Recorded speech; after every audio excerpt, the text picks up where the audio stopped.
Welcome back to another episode of More Than the Title. I'm your host as usual, Jarrett Thomas, Chief Revenue Officer at Outside the Box Digital. And you know I got my brother, my brethren, your favorite CEO's favorite CEO, Chadeo. What's good, baby?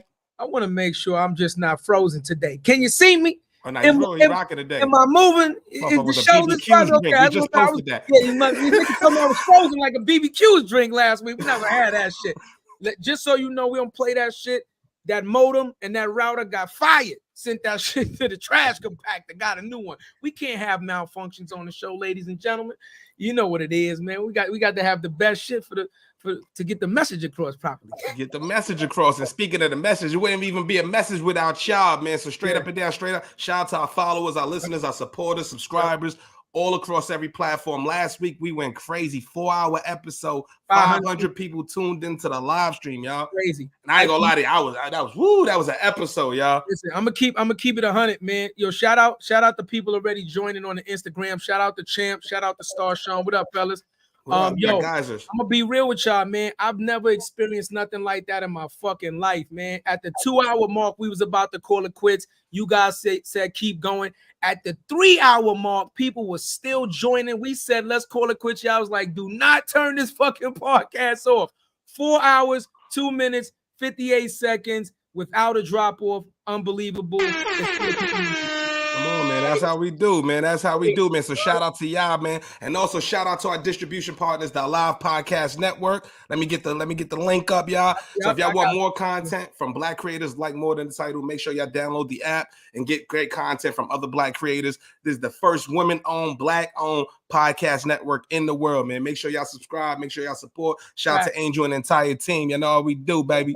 And listen, and we still sending our well wishes out to Angel. Shout out to sis. Yeah, she made it out the surgery well. So we want to send our get well wishes to her. She's at home recovering and still waiting. She got the laptop on top of the fucking medical desk. Man. One of the hardest working women out here. You know what I mean? You gotta support that. You gotta support that. But with that said, you know what I mean? Let's start the show. So you've seen this brother on all the shows, man. You've seen him on Earn Your Leisure. You've seen him on Sleepers for Suckers. You've seen him on Social Proof Podcast. You know what I'm saying? So this brother, what do the Department of Defense, Homeland Security, the Department of Agriculture, and the Department of Veteran Affairs, and the Department of Interior all have in common? Each one of these United States government bodies have an ongoing relationship with this brother and has awarded several government contracts to him. And he started his business in 2008 and didn't reap the dividends of his work until 2011. It took 3 years to get his first contract. And in the beginning, he had a PhD, public high school diploma, interest, and ethic. Without any guidance or help, he used this formula to become the mentor he thought he needed. And now he's the conduit between government entities, their representatives, and you. So let's give it up for this brother. He's right now, he has secured over 35 active government contracts, and more than 30 of them, which are still all going for the next 4 years, y'all. Let's give it up for the CEO of the Federal Code, Mr. Jason White, y'all. Yo. 35 with 30 still active. Crazy. That number actually wrong is 39. That number my bad. Jay, do me a favor real quick. Tilt your camera down a little bit. We're getting a lot of ceiling. Yeah, we want to make sure the fans can see you. So when we clap, there we go. We rocking, we bobbing. You already know. Bro, appreciate you, man. Thank you for coming to the show, man. Appreciate you. Man. I actually just landed from Vegas. I'm here. Oh, you was in the Super Bowl? The Super Bowl was crazy? Yeah, I was in the Super Bowl with it. That was crazy. It was a good vibe, good energy. You know, Vegas, money. The Super Bowl, all the people. Come on, man. I love that. Tell me you bet on the right team, because I know we had Chadeo looking like this. We had him looking like this. I ain't gonna lie. If my TV wasn't so expensive, I'd have been punching my shit too. But I didn't even bet. I ain't even bet on the joint because real talk, I was gonna bet with the Niners. That's Niner Nation, bro. Niner with the Niners, man. And I couldn't bet with the Chiefs, man. You know what I mean? So I would have caught a strong L too, boy. Hold on though, Jay. I'm just gonna look. I understand fandom real quick. We're gonna just talk about it. you know, people be like, why you not fucking with Kansas City? It's not that I don't like Mahomes. I think he's a phenomenal quarterback, but I'm a 49er fan, right? I've been a fan since I was playing football back in the 80s and 90s of when, you know what I mean, of the old school 49ers. So I don't believe in just bandwagon jumping just because the team is hot. Because then I'd have been a fucking Seattle Seahawks fan when fucking, you know what I'm saying, Russell was doing it. Nah, I'm not bandwagon jumping. You know what I mean? I'm not a fan of if your team ain't in there, cool, but you always bet on black, baby. That's what you do. That's why you sitting there like this. You know what I'm saying? I should have put the bag on it. I ain't do it. I was nervous. You should have put the bag on it, bro. Because hey, it was a lot of people confident in the Chiefs. I was just like, they gonna catch this L. They pulled it up. Bro. So, Jay, we seen some receipts. I ain't gonna hold you, Jay. I seen a couple people show some receipts like they won a whole ticket. Million. It was a dude. It was a dude where we was at straight holding his whole thing up like this. And that's how you know people too comfortable, man. Because if I was still hungry, for real, he was fool. He was in case that brother watching. Got comments already. Rakisha said, "Hey, what up, what's sis? going on?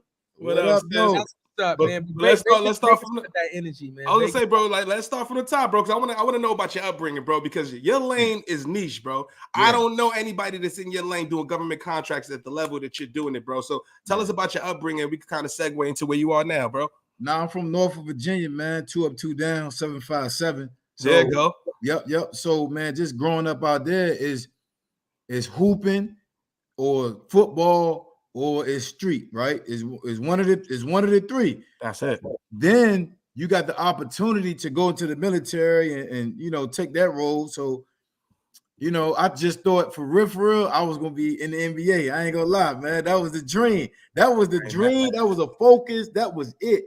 I'm hooping, yo. That's all I'm doing. And when I ain't make it, I gotta try to make moves. So that's how I grew up. I ended up going to the military anyway. I did 10 years in the military. A lot of people don't even know that.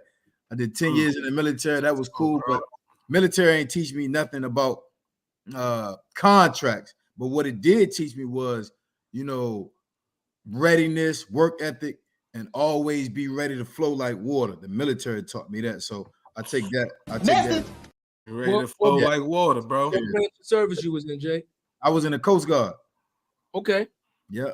I was in the U.S. Coast Guard. Okay.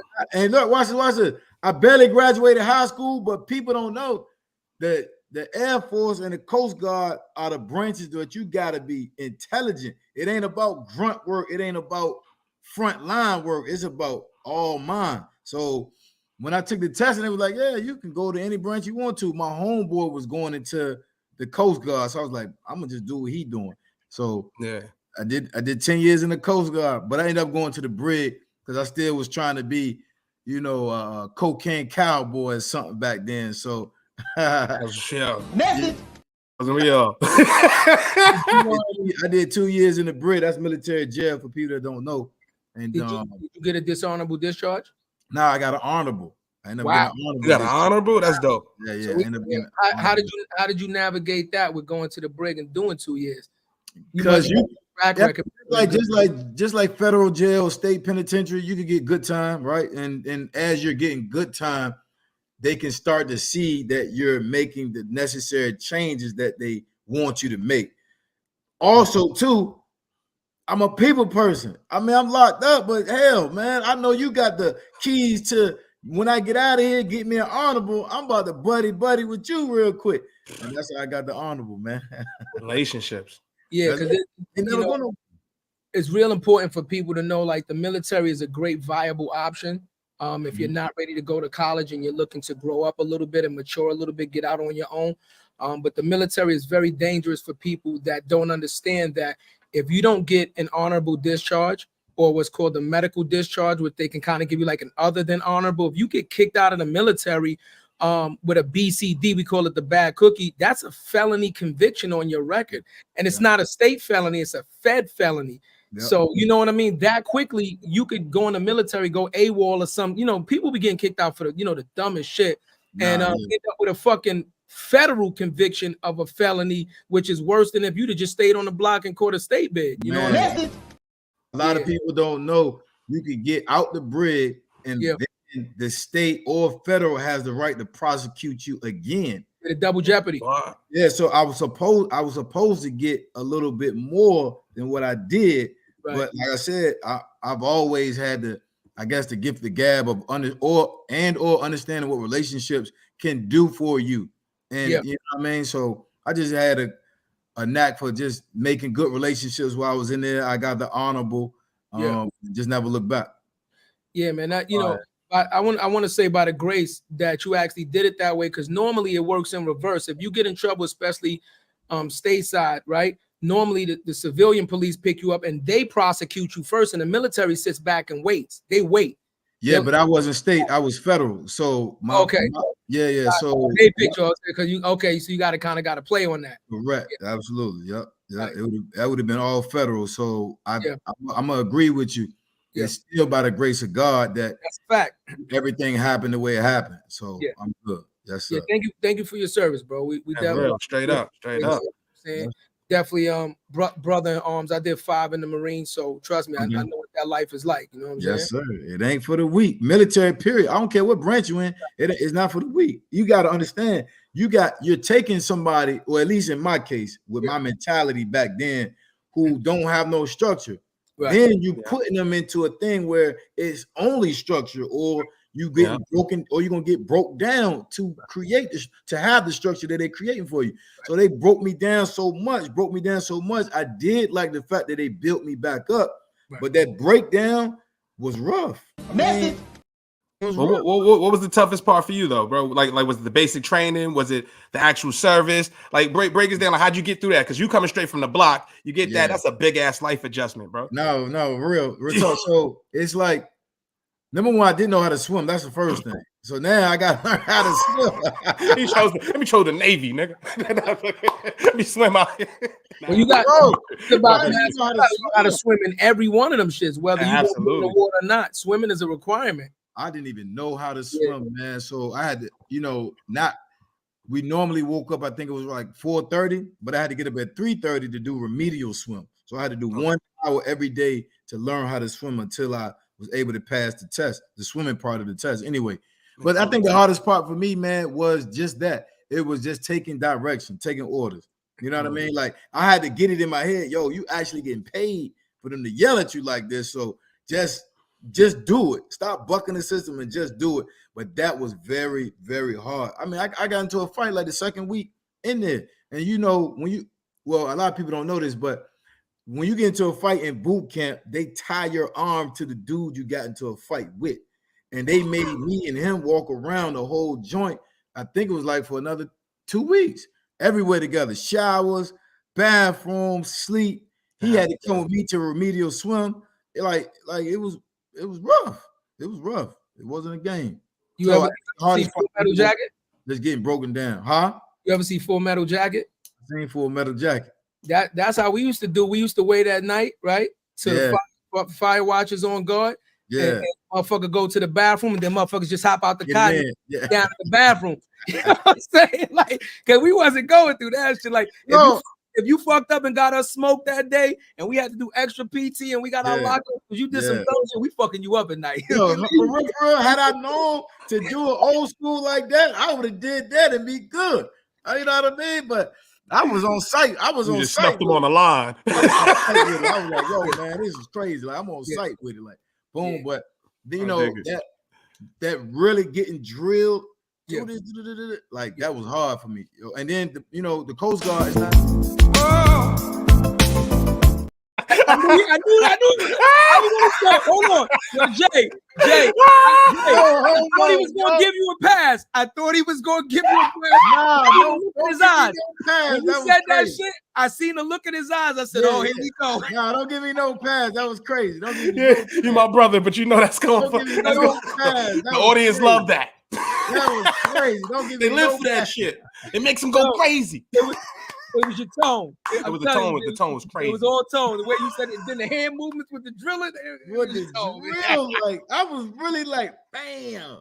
Yeah, you my guy. You my guy. Yeah, that was crazy. That was crazy. That was crazy. Let me ask you a question. So when you got out of the military, right?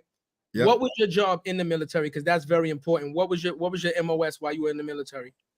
I was port security specialist. Then I got turned to maritime police. So Okay. I was, yep. So I'm toting guns. I'm on the water. I'm in Miami. Right. I'm in Corpus Christi, Texas.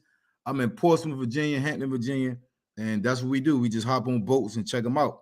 And we go to the shipping units, shipping containers, and we pop the containers open on the shipyards as well and just see what the contraband is in there. So that was my job. So before I got in trouble, I really was going to do 20 years. I really felt like I was going to do 20 years. I was like, man, it's easy. Because like I was going to say, it's not a lot of black people in the Coast Guard. So they treat us like gold until you mess up. There's only 38,000 people in the Coast Guard, period. And out of them 38,000 is probably 8,000 black people in the entire Coast Guard. So they treat us like gold, man. So I was moving up in the ranks too easy. I was an E6 in my 20s, early 20s too. It was easy. Yeah, you know, the reason I asked you that question is because you said you did very well on the ASVAB, right? Yeah. On the military test, which is the AS. So anybody that's listening, anybody that want to go in the military, you have to take a pre-test. It's called the ASVAB. And based on your score, it will open or close doors to the type of job that you want in any branch of service. So if you want to be intelligence, or you want to be a doctor or anything, or a fighter pilot, whatever, you have to score within a certain percentile for them to even offer you that job, because they gauge you in your intelligence. So the reason I asked that is because you came out now, let's just call you law enforcement, right? Yep. Most people that are in the military that come out law enforcement, you got 10 years. So you know what the first thing they're going to say, sell your time back to the city, join some type of law enforcement, and then you can retire early. So was that a thought for you when you got out the military, like becoming, Virginia PD or something? Yeah, of course. Now think about it. I'm from Norfolk. I'm going back to Norfolk. I know everybody out here. So if I'm the police, I'm good. I'm gonna help my people understand. All right, y'all need to move, or you need to whatever the case may be. And I was gonna be on that type time, but it just didn't. It never panned out, man. Like it never panned out. Like I actually took a test to be the police in Arlington, Virginia, and that never panned out. It never panned out, but that definitely was a thought. Because at the end of the day, that's all I knew, right? For 8 years, all I know is to be water. I was water police. That's all I know now. So I'm gonna get out the military. I'm gonna be police, period. It just didn't pan out for me. Yeah. Shit, nigga, everything happened for a reason. For a reason. Everything. So when you was trying to get into that, when did the idea of working and getting government contracts start? When did that formulate, bro? Yeah, that was kind of overnight, man, to be honest. So I'm at the gas station just chilling. My man come up there, named Stink Pot. He come up there, he talking about, I'm going to get a government contract with trucks. Don't know what he talking about, no clue. That's how it all got started. It went down the rabbit hole right then and there that next day. Because that night he got locked up. My man got locked up that night. So I was supposed to talk to him when I got off work at midnight. I went to his house. He was already gone. He was already locked up. That's crazy. Yeah, that was quick. Yep. That's how it all started, though. He did shout out to him, bro. Yeah, he did 5 years. Yeah, he did 5 years. Shout out to my man Pop. You know, I gotta ask you a real question. When he came home, did you put him on? Did you show him what was up when you was up? Yeah, absolutely, man. So it would have been hard not to, because I was still around the way, right? Plus, his mama, it was always seeing me and contacting me, and you know what I mean, and just being close with me. We was close, so I had to put him on. That was a no-brainer. It was too easy. Yeah. Nah, that's I said, yo, you know, you started all this for real. And he was like, nah, go ahead. Cause he the type of dude like this. Like, if you doing dirt with somebody out in the street and then they talking about they about to clean up their whole act and go all the way left, he was the vehicle. Because the message was through him, I paid attention to it. If it would have been through anybody else, I probably wouldn't have paid attention to it. That's real. Probably would have never listened, yo. So yeah, I had to put him on, brother. That's real too. And sometimes it's not the message, it's the messenger. 1000%. That's so real. So I'm gonna ask you a question though. Yeah. when he initially brought the idea to you, right? Because when we come home and we looking for direction, right? The initial thing that you wanted to do didn't pan out. At this time, you're an adult, right? Full grown adult. You probably like late 20s, right? You said you did about 10, so you about late 20s, almost 30. Now you like, shit, what am I going to do for a career? Like, how am I going to support myself? Because there's no way you have structure for 10 years. You on your own, getting your own money, traveling, doing your thing, and then you're going to come home and live back with mom or something. You know what I mean? Yeah. So when he introduced this to you, did you think that this would be like a full-time thing for you, like a career, or did you think like, let me just try this out to put a couple dollars in my pocket until I find something else? Like, trial and error for sure. I'm a dude. I jump out the window and build my parachute on the way down. So I'll try anything once and just to see what it is. Hold on, Ty. That was right there. I jump out the window and build my parachute on the way down. I'm using that. We're gonna be doing folk cards. I'm using that.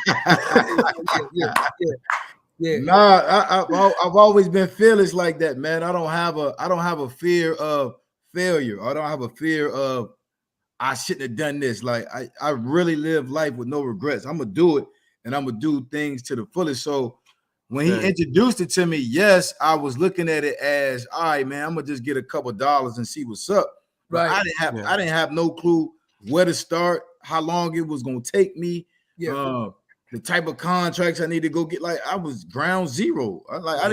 I've never even heard of a government contract before he even said those words to me. I hadn't even heard of it. I didn't even heard of start my own business. I was behind the 8 ball like crazy. Even take it a step further, bro. From our community, what first thing we'll think of, they'll never give it to us. Yeah, not me. That's the first question. You know what I'm saying? So to still go over and have that in the back of your mind, all that shit in the back of your mind, and still go forward, bro. That's real. You know what I'm saying? But for him, it's a little different because he's a veteran and he got out with an honorable discharge. So technically, his record is clean. So if they're gonna give it to anybody, he's gonna get it first. That's one of the biggest misconceptions. That's what the thought is. The vet's gonna get personal preference and front seat. It ain't even like that. Now I think it should be like that, but that could be far from the case. And a lot of people really think that their veteran preference or their woman-owned preference or their indigenous preference gets them to the front of the line, and it don't. It just gets them in another line, but it don't get them in the front of the line. Well, they do have programs just for veterans only, is what I'm saying, though. Like a lot of these procurements because it's called, for anybody listening, when you're bidding on a contract, the process is called procurement. You have to go through procurement to get it. It's different things. We about to learn today. You twisted up like a pretzel, boy. I'm gonna get you untwisted. We about to learn today, baby. I did a couple before. I don't do them like now. You know what I'm saying? Because I used to do construction stuff. So we did a couple contracts and stuff with the government and stuff like that. But I'm just saying, with me being a veteran too, there's a lot of programs that I was in touch with that were like veteran only. You know what I'm saying? And then when we talk about minorities, there's programs that are minorities only, and then like women minorities and stuff like that. So like you said, it might not get you to the front of the line of the main line, but it will put you in a separate line to, just help give you a foot up trying to get rolling. That's all. It'll put you over there, but now we got to make distinctions, right? Because it's federal, it's state, and it's local contracts, right? So a lot of times when people speak, they speak from the state and local level, because the state and local level programs to what he's talking about is more isolated to the veteran. It's more isolated to the minority or the woman-owned. So a lot of people, when they are speaking about government contracting, they're talking from state and local. Correct. I'm from the federal level, because that's how I jumped out the window. I jumped off the porch on the federal level. So now that wasn't intentional. So I don't want nobody to think that I was just about to ask. I was about to go there, bro. I literally did not know what I was doing at all. So I didn't intentionally start at the federal level, but everything happened for a reason. And the federal level is the reason why I am today. Because you got to think about it. I was living with my mom. I didn't have a good credit score. I ain't had no network. I didn't have a damn LLC. I ain't have nothing. So to jump out the window and to really get started on the federal level, that's how you know you can have no experience and start getting these contracts in regardless of whatever industry. And I know we're gonna get into that But now that was I feel like I'm ready. You got my. But where's the quote at, bro? Where's the? You have my curiosity, but now you have my attention. You got the real. Yeah. Now I'm like, hold on. Yeah, you know that's my line right there. Yes, sir, boy. My curiosity. Now you got my motherfucking attention. Like, let's do it. Them damn whatchamacallits, man. Like I barely graduated high school. A lot of people don't know that, man. I graduated with a 1.9. I was supposed to have a scholarship to the apprenticeship school to play ball. Newport News Apprenticeship School to play ball. Yeah. All I needed was a 2.0. I ain't even get that. I got a 1.9. They ain't even try to work with me. So now I don't have no patience. I'm living at my mom's. I'm at the gas station. I hate to read. I got a stigma about myself anyway, about myself, not what the world putting on me. I got my own stigma about myself. Mm-hmm.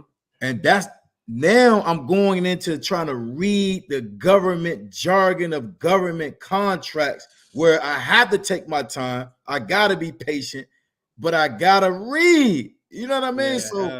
I like to give people the real background of me because it's a cliche saying, but if I can do it, man, anybody can do it straight up and down. But there are some elements that you got to have within you to get busy in this game. Yeah. And what are some of those elements, bro? Like definitely patience. Patience like a mom. You need that. Patience with yourself and consistency. A lot of people don't have I started in 2008. I didn't win my first contract to 2011. Now I'm going to give you the reasons why. There are a lot of times where, like I said, I had the stigmas on myself. So I had some woe is me moments. You're not good enough. You're not smart enough. You don't have a degree. Like I'm thinking I need all these other things that I'm reading from YouTube that I don't have, but I don't want to do. I don't want to go back to school. I don't want to go to seminars. Like I just didn't want to do none of that. If I can't figure this out this way, then it ain't for me. So I just kept, knocking down the bricks like this. Boom, boom, boom, boom, boom. Yeah. And next thing you know, now I can see where I need to go versus where everybody telling me I need to do. You need to, like I said, the seminars and this and that. So you have to have a high level of consistency, man. If you ain't consistent and you don't understand what patience mean, this ain't for you because this ain't quick money. This longevity money. This ain't this ain't microwave money. This ain't money like you gonna come up right now and then boom, you got to go back hustling. No, you got to build your stuff, right? You got to build your relationship with the federal government. You got to build your company so the federal government knows that you're a valuable vendor, and it takes time. Now, I ain't saying it's going to take you 3 years like it did me, but it just takes time.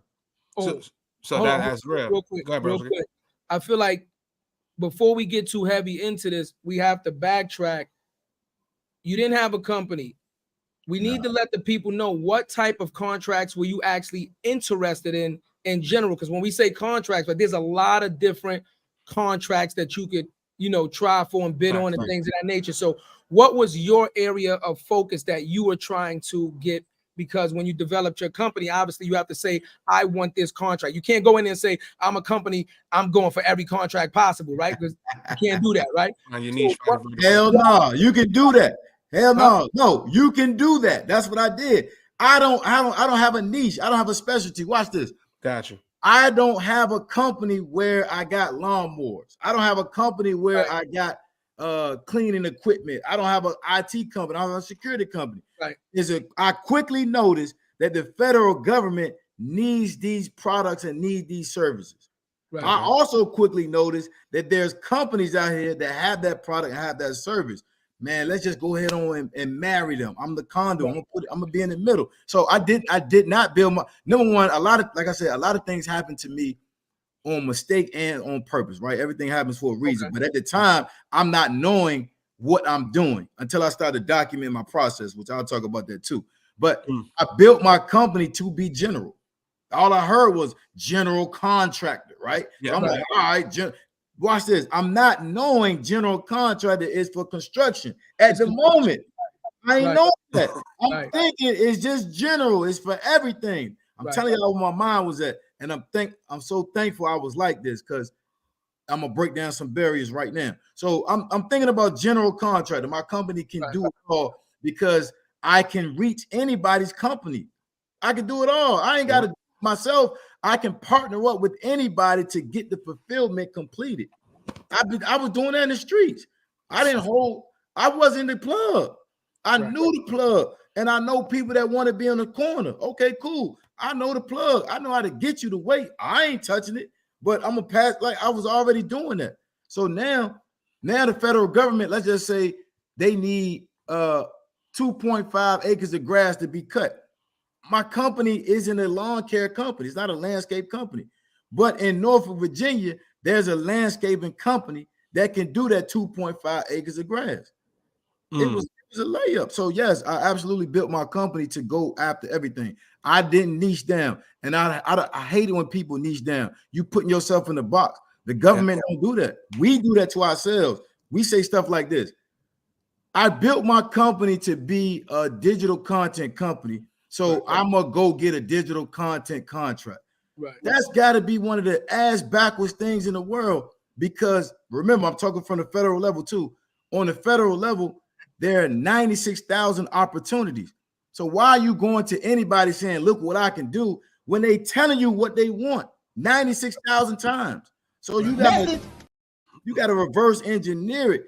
If you scratch their back, you can always circle back and say, but my company actually does digital content. And that's how you grow. We got a question too. Go ahead. Yes. So you subcontractors or include a subject matter experts within your company. It just sounds like you. What I really want to, and I think she's getting into that, right? You basically with a plug in between. The federal government needs this. The 2.5 acres of grass being cut. Shady lawn acres in Norfolk, right? Yep. They don't know how to get the contract. You get the money. You actually subcontract them. They do the work, and then you take the margin on top, right? Yes, because the federal government allows us to subcontract out any contract. Now they will say we don't want this contract to be subbed out. Fine, I just go. So they will specify that when they want that. Okay. Yeah, it's 96,000 of them things. If they say in my request for quote or proposal that they don't want this one to be subbed out, I'm gone. I'm gonna go to the next one. Because of the fact that the federal government allows me to sub out anything. So because of that fact, I'm gonna go ahead on and partner up with this company, and I'm being everybody lane, not just a niche lane. Makes no sense. But what's the vetting process though for your company? So when you actually do it, like what do they ask you? What are the requirements? You have your LLC. They're not actually checking to see if you have the capabilities to do the work. They don't care. Watch this. The federal government only care, are you the lowest price and are you the most capable? That's why we do bidding. That's why we do a bidding process, right? Gotcha. So whatever they do on the vetting side, outside of, obviously, they're going to look at it's called a technical proposal. And they're going to look at your past performance, right? But do I have to have the past performance? A lot of people think yes, but I'm partnering up with a company that's been doing it for 10 years. So where's my past performance now? We together. We partnered up. They got the past performance. Their case study is my case study. Watch this. A lot of times when we think about government contracting, we overthink it. I tell my students all the time, you don't got to overthink this thing. You can really just think it through with common sense, and then you'll be able to read where the common sense marries the government jargon, and you can see it's a whole flow in the process. I didn't invent subcontracting like contract. They've been doing this for peons. Yeah. Facts. Yeah. So the angle that I was coming from, like I said, was like perfect example, like something like that. Okay, it's open, right? They don't require a lot of vetting for something like that, right? But let's say like there's a lot of deep work that needs to be done on the basis and like defense related. Like you can't just walk into that. You understand what I'm saying? Yes, you can, brother. That's what I'm telling you. Yes, you can. Crazy. When I was looking at it, like I said, because we did it and because I have clearance, and we can't talk about that, but because I have a certain clearance, they fast track my application. But unless a lot of things change with them, there was a lot of vetting with clearances and stuff to even think about applying for these contracts. Unless remember what level I'm speaking on too. Right. The state and local is red tape like a mug, right? But on the federal level, they really only care, can you get the job done and how much you charging me? Now, when we talking about clearances and etc., You got IT companies that absolutely have to be able to get a clearance, whatever it is, secret, top secret, whatever the case may be. Right. But my company, me, boom, is not going on that base. That company that I'm partnering up with, those individuals have to be able to get clearance and et cetera, whatever it is, as a company, not as individuals. So a lot of time, again, like I'm saying, a lot of times people feel like it's about what you can do and what you got going on, and it ain't even about me. If the company can't get it done, then guess what I'm doing? I'm going to another company that can get it done, or I'm gonna leave that whole solicitation alone as a whole and move on. That makes sense. I don't want people to think that, you know, I'm gonna beat my head down to make sure I get this contract. Nah, if I can't get it done within my capabilities and within partner up with somebody, I'm gonna just move on to the next one. It's 96,000. And plus, I gotta help people change their mentality too. I don't care about getting rich off of one contract. I never have. That's why people slow roll government contracting, because they want the $1 million bop or they want the 500,000. Nah, I don't care nothing about that. If I can over time create residual income from federal government contracting, that's the goal anyway. Message. Heard that, man. Shit. I had a question too, but the message fucked me up. Now, listen, you know, he's absolutely right. You know, like I said, like it is. I know, and I know people that still go through this. You know what I mean? But like he said, there's different levels to it. It's intense though. You know, I the message I just want to get out is like he said, it took him 3 years. This is not something that you're just gonna like fall into overnight just because you think you're a good reader and bam, you're gonna get this shit. Like you have to know what you're doing. It's a lot of fucking paperwork. You know what I mean? It's a lot of reading. It's a lot of application forms you got to fill out and things of that nature. And you got to dot your I's and cross your T's properly. You know what I mean? Like, with that said, what was the biggest lesson you learned through that 3-year process that you would want somebody to learn that wants to get into this? I mean, you can't rush it, man. Like at the end of the day, you can't rush it. If your back is against the wall and you need money tomorrow, this ain't it for you. You know what I mean? Like if you struggling and you about to be kicked out your crib in the next 6 hours, this ain't it. You know what I mean? You really have to change your whole mentality. And this is a growth business. This not a, like I said, it's not a microwave business. It's all for growth. It's all for longevity. It's all in relationship building, partnership building. And you're gonna learn skills. This is a skill set type business through your communication, through your verbal communication, and your written communication, right? So I want people to understand you need to do this business to, number one, for longevity with a partner as the federal government. I ain't talking about the state. I ain't talking about the local. Can you make money with the state and local? Absolutely. Absolutely. I'm just talking from the federal level, and you have to give yourself grace and patience. That's it, bro. Matter of fact, money talk. Yeah, when you talk money talk, you know what we got to do, y'all. We got to pay some bills. We'll be right back. Still got hoodies. He said microwave money. I want to see the microwave pop. Yeah, y'all go get your hoodies and your mediums, your larges. We got white, black. We got cups. We got mugs. We got beanies. If you're shoveling snow, I might have a more than title shovel up there. If you're in New York, we about to make this shit happen. You know, we're gonna give it to you at another 5, 4, 3, 2, and we back to the shizzo. You know the vibes. I'm saying I got my cup. What else gonna keep my tea hot? Or your yak cold for 2 hours. Or your yak cold for 2 hours. One ice cube. One of those. I need to give me one of those, fellas. Make it happen. Make it happen for you. Too easy. You know what I'm saying? Okay, so all right, so let's walk through this now.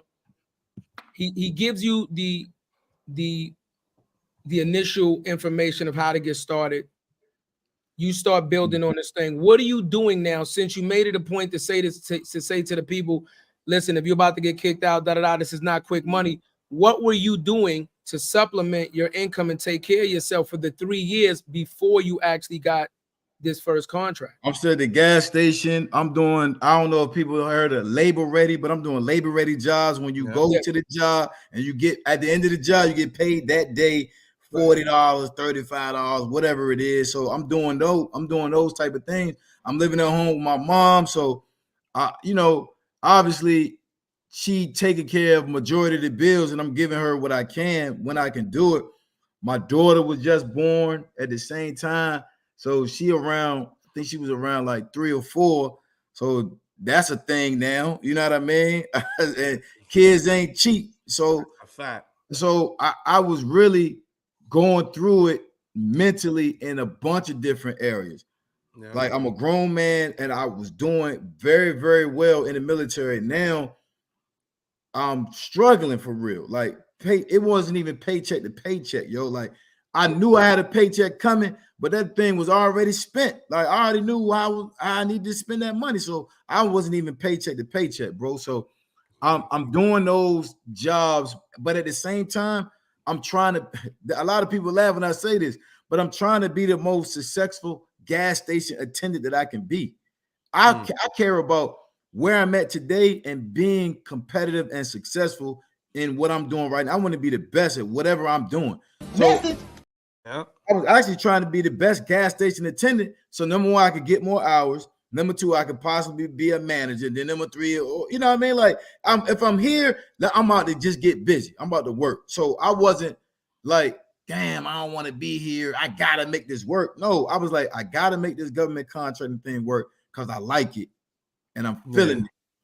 But this is what paying me right now. So I'm going to still get busy at the gas station. So those are the things I was doing. We got another question for you.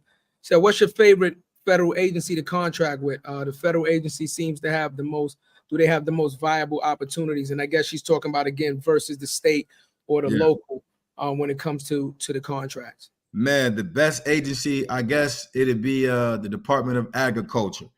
Okay. I like that department the best for several reasons. So they have a lot of different contracts. And when you think about agriculture, most people think about farming and corn and stuff like that, but they got a lot of things where they will do like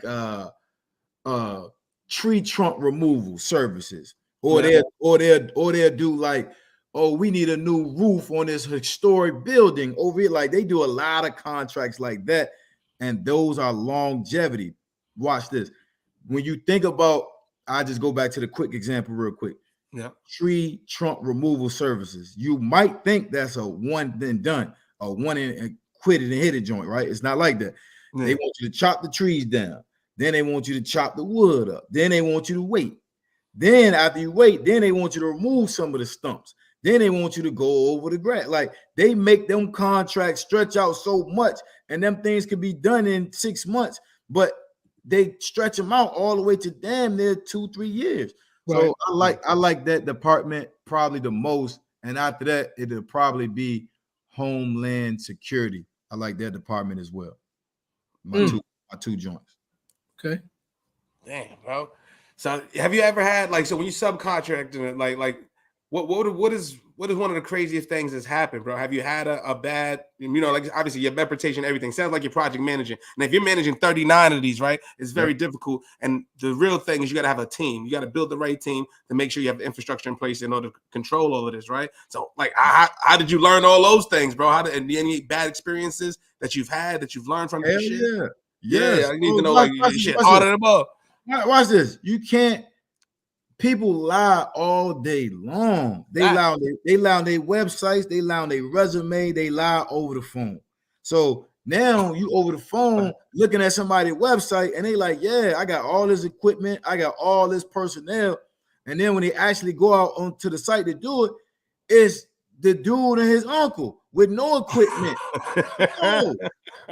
But you get caught up. So of course you get caught up in looking at reviews and websites, and that's all a lie. So one of the things that I quickly started to learn that we all got a BS radar.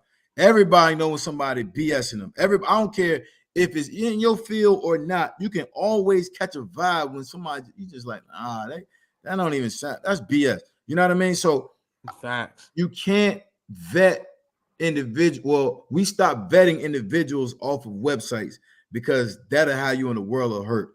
You really have to have human to human interaction. And then you can do things like check up on people's past performance. But even then, that's a lot. Like, watch this. How many times has anybody that's listening to this or us three right here and say, oh, they need a job, needs some references? And guess who want the references? My aunt, my cousin, and my homeboy.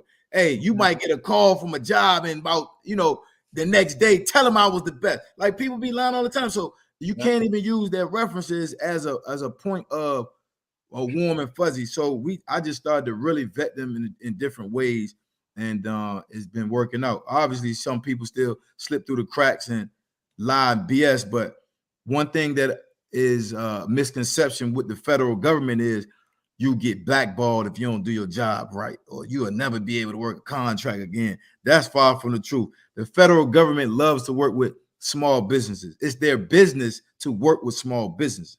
It's their business, right? So they will allow you to correct a mistake. You just can't keep making the same mistake over and over on the same. That makes sense. Yeah, you can't do that. Let me ask you a question. And again, this might be different.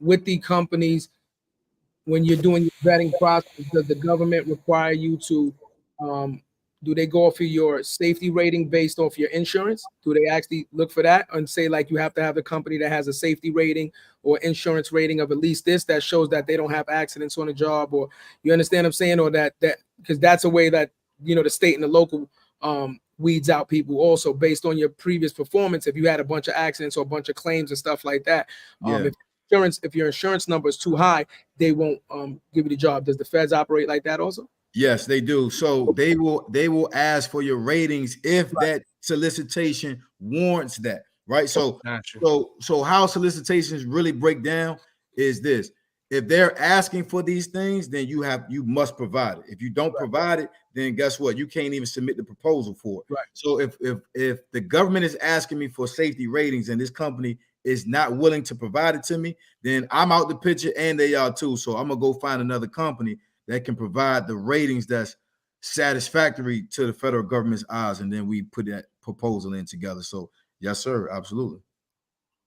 And I'm thinking, as you say this shit, bro, like, now that you're on 39, are you building the companies that actually do the work too? Because I know I would. Or is that something that you can do? Because I would just build Shady Acres lawnmowers, and then also, you know what I'm trying to say, and do all that. Nah, so peep gang, so they doing the work, right? So when they do the work, they invoice me to get paid, not the other way around. And when they invoice me, I invoice the federal government. The federal government pay me, then I pay them. So once the work is done, remember, I'm doing contracts that are longevity, month after month after month. Of course, we sprinkle in the one-hitter quitters every now and then, do the job, get paid, contract is done. But we're doing the residuals, right? So once that job is done for that month, whatever it is, then they invoice me. I look at the invoice, make sure that the dollar amount is correct. I got my point of contact on the facility to make sure, all right, they actually did the job to your workman, to your craftsmanship. You like how they did it? They're like, yeah, everything good. Okay, cool. Then I invoice the government. The government pay me, I pay them. We just keep it rolling every month.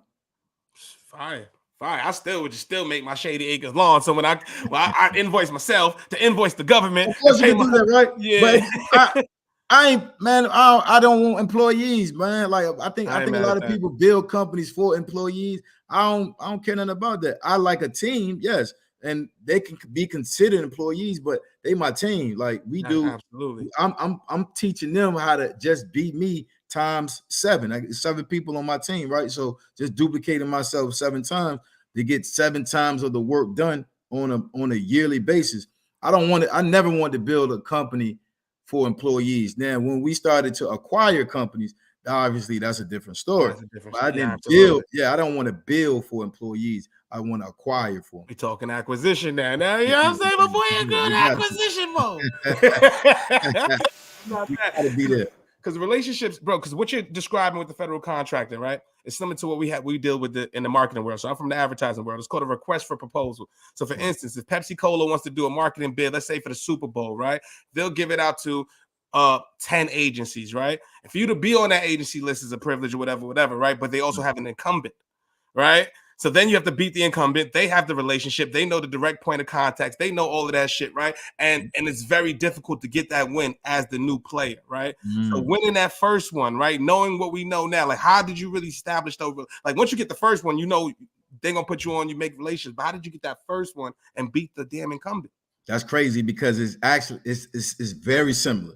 It's very similar. That's why my contracts have been going on so long, because a lot of people don't understand that the agency, if they like the company that's doing the work and the agency still has the funding for these contracts for this fiscal year, they're 9 times out of 10 going to keep working with that company. Mine. Exactly. Instance, Exactly. Right? 9 times out of 10. So, but the federal government is fair. So here's what I mean. Got you. Yes, they might like me. Everything might be hunky-dory for years. Let's just say 7 years. But if I put my contract in at $1 million and a new person put theirs in at 500,000 and their other documentation is acceptable, I lost. They don't care.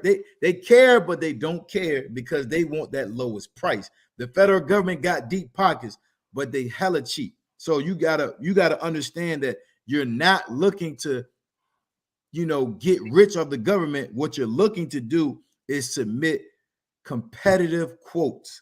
And if you can understand that mindset, I need to submit a competitive quote versus the other mindset. All right, well, I know this job. I know my worth of my company. The worth of my company, man, we could do this job for $1 million. So it's the government. So we're going to charge them 1.5. You lost. You are, because you're thinking the wrong way. You got to think about submitting competitive quotes, because that lets the federal government know, number one, you're not trying to price gouge them. And then number two, you're looking to build a long-lasting relationship versus a money grab type partner. So it works very similar. But when I went at, I just got a little tip how I won my first one, to be honest with you, man. I could imagine that, but even that's hard coming up with competitive pricing, bro. Yeah. If you got somebody that got the scoop, bro, that you say 500, they come in at 499 on some Prices Right shit. Yeah. Now, what you talking about? You feel me?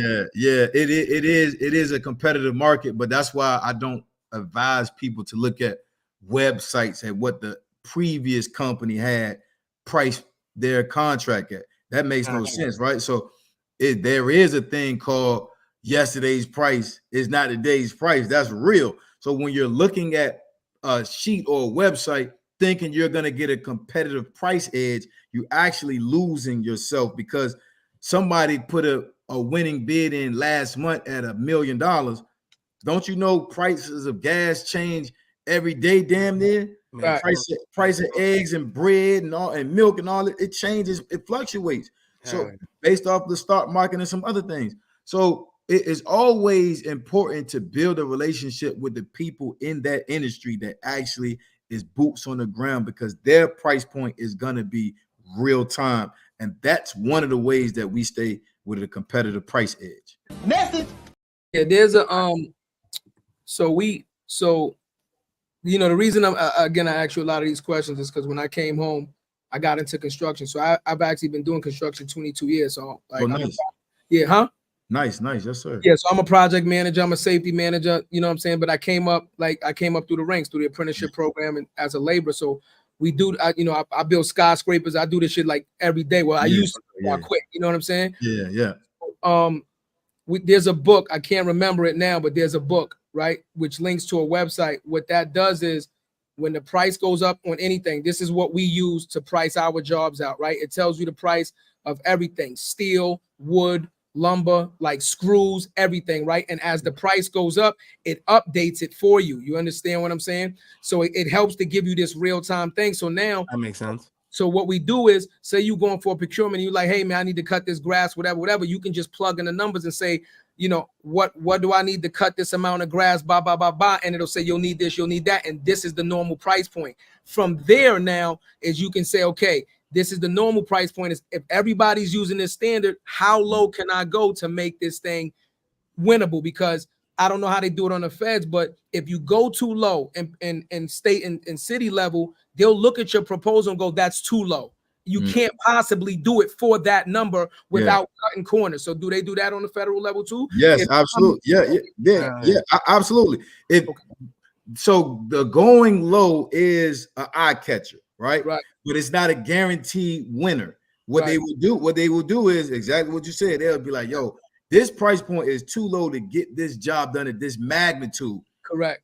Let's have a meeting. They'll do that. They federal level, they'll have a meeting with you to discuss your price points and how you're gonna get this done at this price. I absolutely love those, because in those pre-bid meetings or pre-award meetings is what they're called. In those pre-award meetings, I'm able to bring in my partner, my subcontractor, and now we can thoroughly discuss why we came to this price point that we came to, showing that we can get this done at this price 10 times over. Message.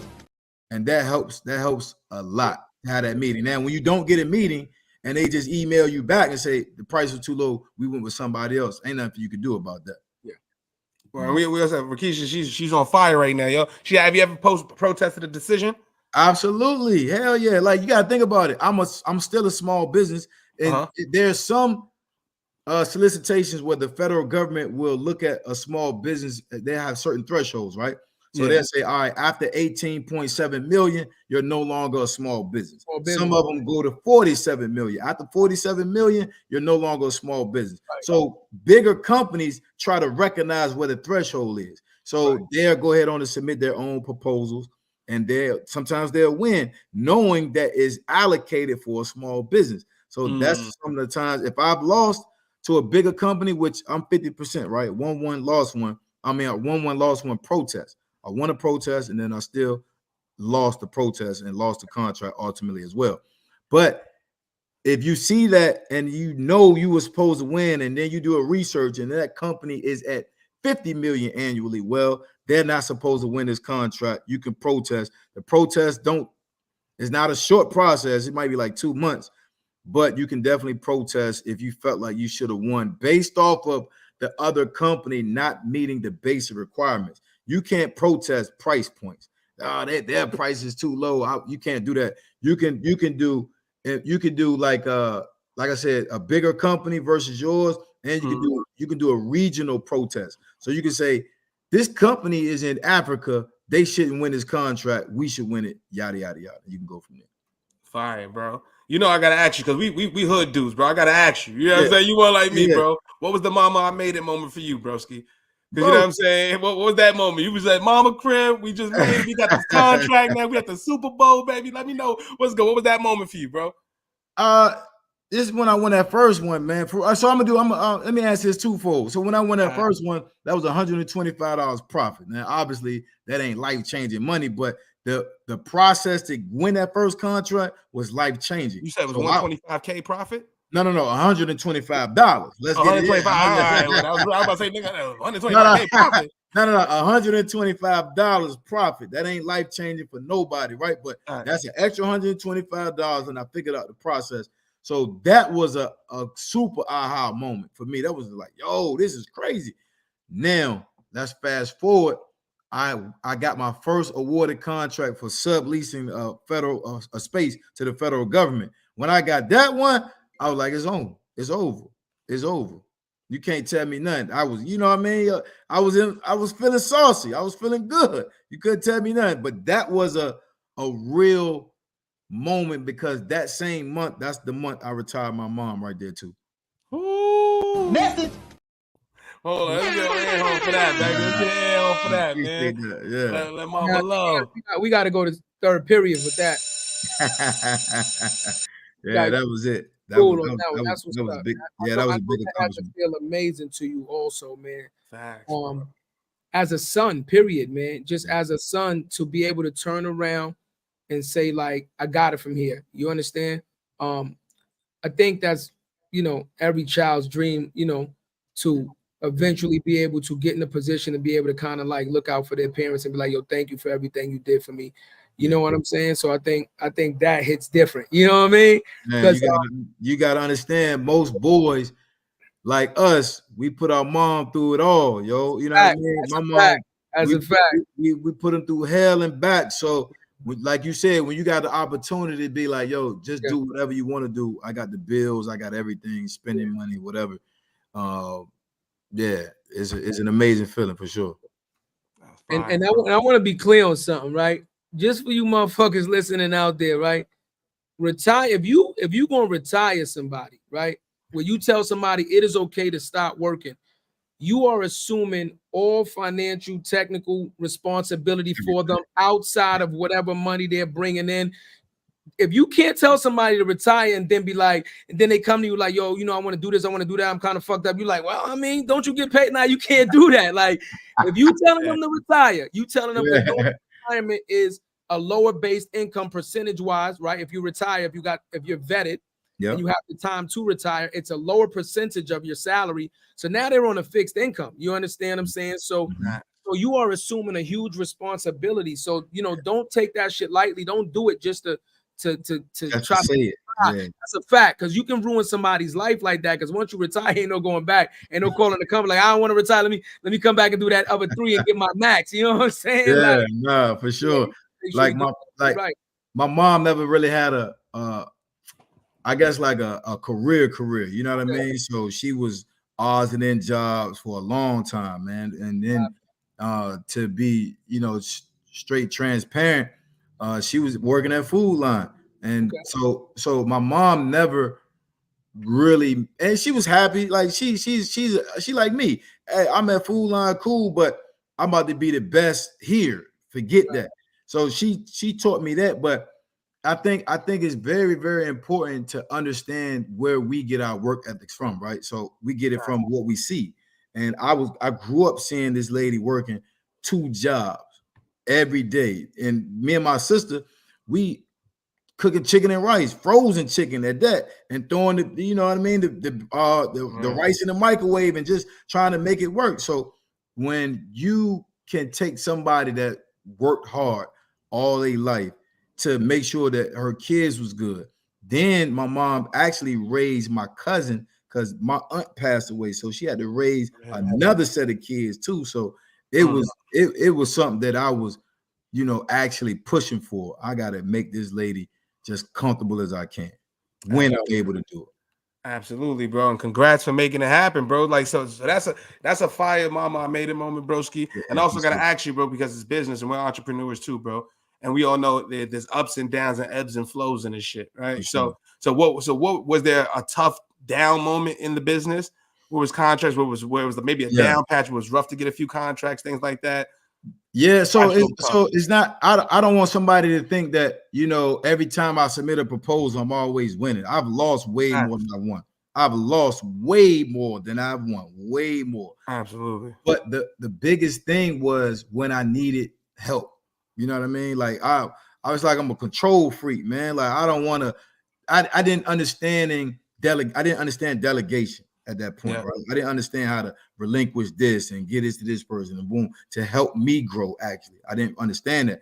So that was an internal battle that I had with myself. That's real. And that kind of took longer than what it actually needed to be. I got to like 25, 26 contracts. I'm doing it on my own, but I'm losing organization. I'm not on time anymore. Now I'm this invoice is not getting submitted, or I'm not even getting paid because I forgot to even submit this invoice. I'm not paying the subcontractors. They calling me. So I'm losing my wits because I'm overwhelmed. That's right? real. I'm overwhelmed, and I'm not even while I was overwhelmed, I'm still not trying to bite the bullet to delegate and bring on help. So that's why I said it took me a little bit longer than what I needed to, man. And if I would have really, really just understand what it looks like to be an owner, what it looks like to be an entrepreneur, and understand that, I would have had that mentality straight from the jump, and I would have probably been a little bit ahead of the curve versus behind the 8 ball like I was. So that took me some time, man, to get that and feel like I needed to. Bro, that's totally understandable though. You understand what I'm saying? You got it seems like you got a phenomenal work ethic, right? Yeah, appreciate it. You don't have to be super smart to be very organized and understanding, okay, this is what I'm gonna do, and I know how to do this, right? But you approach the situation as a hard worker, not as an owner. You approach the situation as a hard worker, not as management. And that's why it took you a long time to understand how to delegate, because one, you're like, I don't want to trust this motherfucker. He fuck it up. You understand? You like, ain't nobody can fuck it. If I fuck it up, nobody can do it like me. You know what I'm saying? If I fuck it up, then fuck it. It's on me. I can't blame nobody. But if I give you this motherfucker, you drop this ball, you like, again, in your situation where you're not given a parachute, like you said, right? Listen, you're not eating. This shit is all or nothing for you. So really, what other mind state could you have other than that going in? Like, you understand? You gotta give yourself room. You know what I'm saying? Room for error and be like, bro. Anybody going into the situation with the circumstances that you went into the situation should relatively have the same type of mindset. You know what I'm saying? Like, yo, I got to make sure this shit is right until you meet somebody with your hustle, until you meet somebody that you feel like you can trust and be like, okay, we on the same wavelength. I can let him do a couple of things. You know what I'm saying? And that's what was happening. That's all that is, man. But, you know, give yourself some credit for that, man, because again, man, everybody still can't do it. I'm being honest. Like, you know what I'm saying? Everybody can't do it, bro. Bro. You're right. That's the downfall. Workers, right? That's some downfalls. That's some downfalls. Right. That's how that easily can be people's downfalls, right? Like the mentality from worker to ownership. Right? Ownership, right? That right there is a battle within people. I happen to win my battle, right? I won my battle. I was like, yo, I don't want to not have this feeling that I have right now of my freedom, the money coming in, me helping my moms, me being able to just vibe. Like I was having a good time in life, and I ain't losing it by me just being stingy. I'm gonna call it a little stingy. I'm gonna call it to what you were saying. I can't trust these people, not knowing what delegation looks like. So I won my battle, but you're right, man. Most people lose that battle. Next thing you know, they saying they business failed when it was actually them. You know what I mean? So we gotta learn what we doing with ourselves and our mentality. And if we don't get that mindset straight, there's a lot of things that could tumble that was meant for greatness. Message, bro. But also because, again, and I want everybody to be clear on this, right? We're talking pretty much like contracting and construction-based working. This man was military police for a long time. He told you what he was trained in doing. He was trained to serve and protect in a police fashion. You had no construction training before that. You understand what I'm saying? Right. So technically you're getting into a field with where you have absolutely no experience, where you have to rely on somebody else's expertise that's running that company to not fucking, screw the pooch on this. You understand what I'm saying? And when you're starting your own company or you're starting a bunch of these things, you gotta wear all these hats, bro, because you gotta learn kind of the ins and outs. So guess what? Maybe you didn't know it on your first contract, but by your fourth contract, now when you go vet these people, it's easier to call bullshit because you know what the work takes now. You know what the machines look like. You know what the work takes. Now you're starting to get a sense of it because you're doing it. So somebody like, yeah, we can do this and that's nah, you're a liar. Because I did triple that. And it took way longer than what you know what I mean? So now it even go to another. I'm gonna take it a step further from that. It's me having all of these conversations with all these professional individuals, and I know what somebody's confidence sound like that they can get it done versus somebody's BS confidence that I can get it done. You know what I mean? So to your point, yeah, there were a lot of contracts that now, hold on, I've seen this before. But then it was a lot of them. But it was just like, all right, I don't know that work, but I know that voice. I know that trembling. That voice shaky as hell right now. You know what I'm saying? So that's why I wanted, to your point, what you was doing, bro, and I appreciate what you was doing, and I want to just continue to do that and stress to people. You gotta. This right here, federal government contracting is skill-based company. You as an owner, you're gonna build a lot of skills. You got 2 ears and 1 mouth. You got to listen twice as much as you're talking. And what's that's going to do? That's going to help you with your written and your verbal communication. And if your communication is not at a high level, you got to grow that skill set. Message. That's real, man. Fact, man. And let's talk about the courses and how you helping people learn this too, bro. Let's talk about that, man. Like when did you start that? So to be honest, man, I was always we gotta think about it. That ain't Jay at the gas station. Now Jay ain't got the pedal bike no more. He got a car. Jay done went to Mexico. what the hell you doing? Like, how you got money to go to Mexico? So people was already asking me, how am I getting these material things? Man, because they could see my life a little different now. I ain't at Mom Dude's crib no more, neither. I got my own spot. So they recognizing that life is changing for me. So they started asking me what's going on. And I'm telling them, boo, boo. So I've probably been, obviously an inadvertent teacher for a long time. But it was when I got asked by the federal government in 2017 and 2018 to give them some gloves, 18.2 million to be exact. That's when I was like, hold on, man. Like, there's a lane that I think a lot of people really don't know how to do it the way I'm doing it, with the low level of skill sets that I started from. And I know a lot of people are in my group versus a lot of people that start from, degrees and knowing how to start an LLC, knowing what type of business they want to already start. I didn't come from that. I just didn't know how to do that. So I'm like, man, it's a group of people out here that don't have a lot of skills, don't have a lot of money, but they can get into the lane the way I got into it and be highly successful just as well. So we started actually, man, 2017, 2018. We launched the course at the end of 2018, 2019. And it's just been highly successful. It's called the Federal Code. Obviously, during the pandemic, people was at home, so it kind of really took off then. Yeah, it kind of really took off then for real. And I still do it. Like I'm not a dude that teach something that don't do it no more.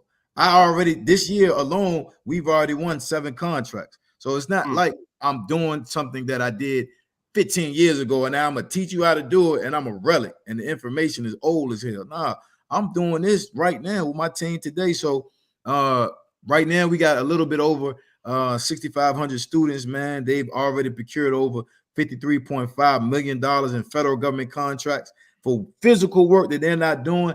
And I just couldn't be prouder, man, to get messages. Appreciate that. To get messages about, yo, you changed my life, you changed my family's life, you changed my financial trajectory. And I'm just like, that right there just makes me want to keep pushing to teach. Because I got the moments where I'm just like, man, you know what?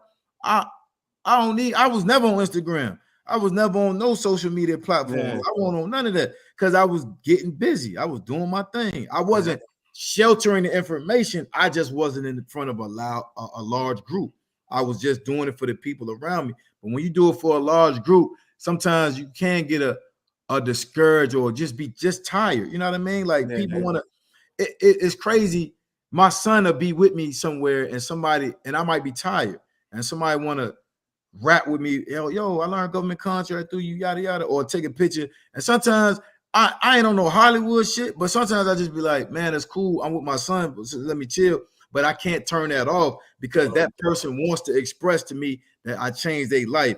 And those moments it just gives me energy again. It's just like, man, you know what? I actually need to hear that, man. I appreciate that, brother or sister, whoever said it to me. So those moments are what now is my new passion, man. I really found my new passion.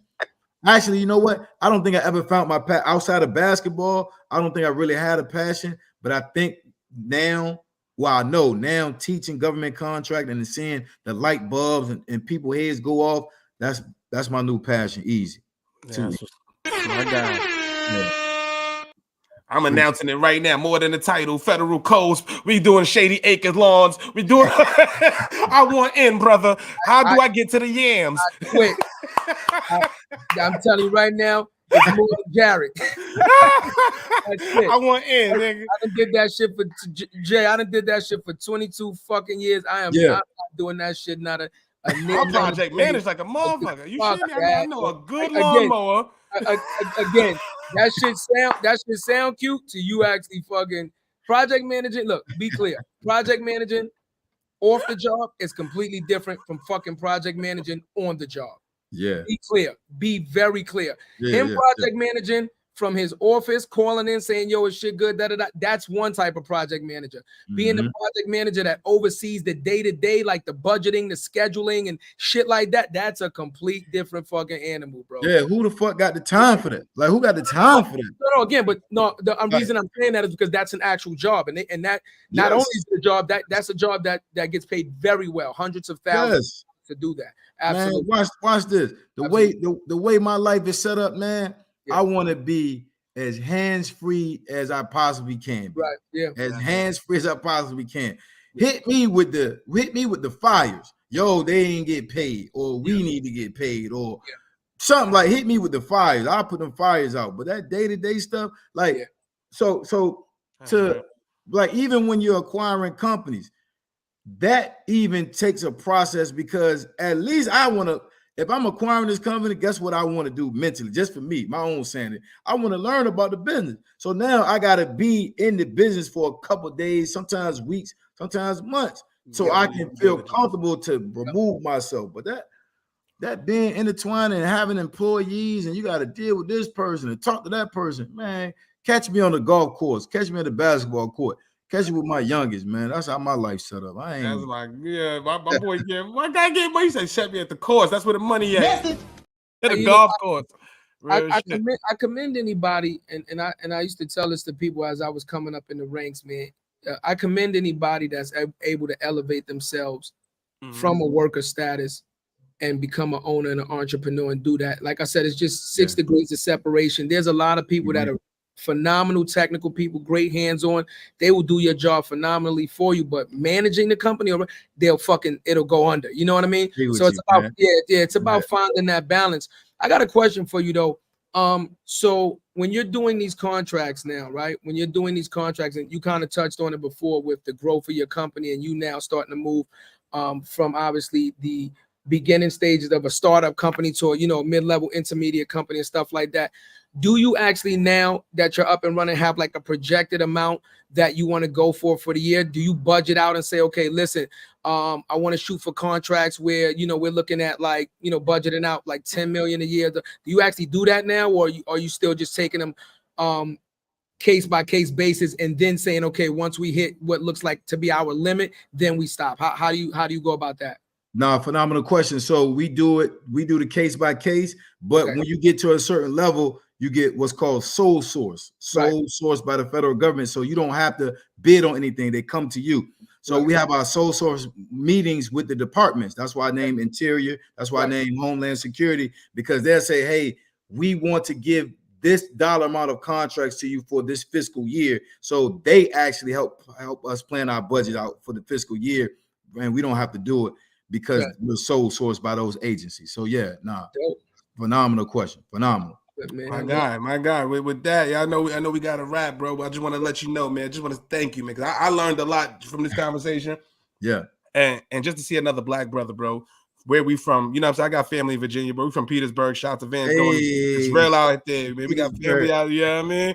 We got family out there. It's real, man. So I know the situations we come from, bro. You know what I'm saying? We come from the situations. For you to come home, persevere through what you persevere through, have that mindset, walk the walk, go through it, man, set up generational wealth for your family, bro, and then give the gems back. And that's what this is about, bro. And that's why we call it more than a title, bro, because they would have never saw the brother at the gas station to see who you are today, man. And we got to show them motherfuckers who we are, man. So I love stories like this, and I appreciate you coming on to the platform and keeping it real, man.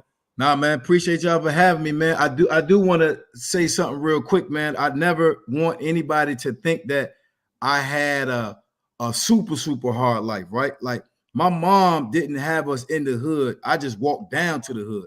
Like, I wasn't in there. I walked down to the trouble. Yeah, I walked down to the trouble because it looked fun. Everybody always outside. They ride bikes. They doing backflips off the mattresses. I'm like, man, I'm going down there. So my upbringing wasn't a super struggle. However, I chose that environment. I chose to be in that environment, which made my life a sort of a struggle. However, all of those struggles created the man that you see today, man. I got integrity. Absolutely. I got integrity. I speak with confidence. I always look a man and a woman in their eyes. I'm not going to lie to you. I'm going to tell you how I feel, but I'm not going to disrespect you. And I like those mores about myself, or how I grew up and from how I watched my mom raise us, man. So anybody that's having a challenge in their life, or anybody that's creating their own environment, just understand your life bigger than them 4 blocks that you can see. People out here getting money. It's easy to get the money, but it's hard to unlock your mindset to maintain that money. And we all we gotta strive for it. Yeah, bro, I just feel like, and just to clarify, but just the struggle, bro, from where we from, bro, it's not, you know what I'm saying? Because I'm in the same thing, middle class, mom, sister, all that, bro. But the struggle is just not having freedom, not having that generational wealth, not having that cheat code, not being able to do what you want when you want with the people you love, having to see your peoples get up and bust their ass every single day and not enjoy their life at some point and all that stuff. And that's the sacrifice they made for us, for our generation, to pick up the ball and run with it. And now we got the spot where our kids are going to take that shit and run with it. And run with it. You know what I'm saying? That's what this is about. Love, real, bro. Yeah, love it. I just want to say, you know, I want to say thank you, man, for the comment that you made about understanding that you paying it forward. Yep. Is mandatory, right? Because technically somebody gave you that opportunity when you didn't have that opportunity by getting you started. And That's for somebody to stop you and say, yo, bro, I learned this from you, and you changed my life, which now changed my entire family's dynamic, bro. I think that's the biggest compliment that somebody could ever possibly pay to you, man. That you have actually changed somebody's life. Watch this, for the better. Because we already know the stigmatism in our community is we always could do each other dirty, right? And change people's lives for the worse, right? So, you know, what I would absolutely love for you to do, and I'm mad that we don't have it now, man. Please, and I'm saying please. I think this is a phenomenal program. I think, you know, people need to hear about this. If you could forward me the information, forward us the information, I would love to make a flyer and put that up, man, and help promote that for you. Because education is key, people. Anything you want to do, just take the time to learn about it and you can be successful. But like this gentleman said, just take the time to learn it and you can be successful. So if you can send us that information, man, we would love to put that up and, you know, send that link so that we to know about your program. And man. also put your number in the group chat now, because you know you got brothers in the Bronx right now, uptown. So when you come to New York, you know the vibes, man. We do a group chat. We extend the invitation to all our guests. When y'all come to New York, we actually about to meet up with one of our dogs tomorrow, man. You know, go to Brooklyn Chop House, do what we do. You know what I mean? Too easy, man. Too easy. Let the people know where they can find you, Jay, because I'm pretty sure you're gonna have a lot of people reaching out to you after this. Good. Yes, sir. I'm on Instagram, man, at I am Jason White _ at I am Jason White _ The website is thefederalcode.com. Thefederalcode.com. You talk to me, I'm gonna talk back, man. I appreciate y'all for having me, boy. Y'all fellas' energy is contagious. Energy is never lost. It's only transferred, man. It's only transferred. That's it, bro.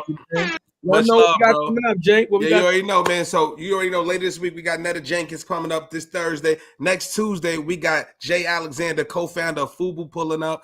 Then we also got Angela Stanton, who's a campaign manager, author, activist for Robert F. Kennedy. And then we got Babs Bunny from Making the Band coming through on the 27th, y'all. And we doing it from the block. We from the couch with it. Shoulder work. But you know what it is. Good looks for pulling up, y'all. More than a title. You know what it is, man. We see y'all Thursday, man. Let's be out of here. You know about me. Seen it all, heard it all. Oh, what you know about me? I done it all. Just one.